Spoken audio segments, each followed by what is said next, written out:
Менә безнең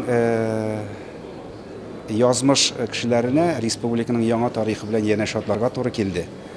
Инде 90-нчы еллар башында милли хәрәкәтнең көчәйгән вакытында республика үзенә мөстәкыйльлек даулаган вакытта инде без нәкъ менә шушы кайнар чорда эшләп яшәргә туры килде.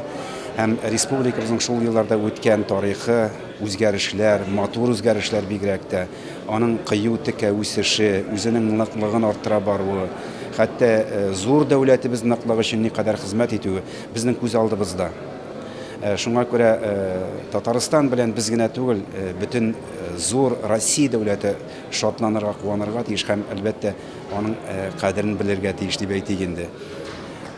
Республикабыз матур үсештә, республикабызда җитәкчелек, бер-берсенә искиткеч матур, тигез алмаш ясады. Менә яңа сулыш белән бүген дә шушы үзгәрешләр дәвам итә.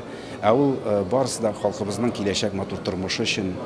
Инде 2 триллион сум региональ продукттан яңадан да алга 3 триллион сум максаты куелган икән. Ул бит республиканың киләчәк үсеше өчен, аның халкының муллыгы өчен зур куәт, зур мөмкинлек дигән сүз.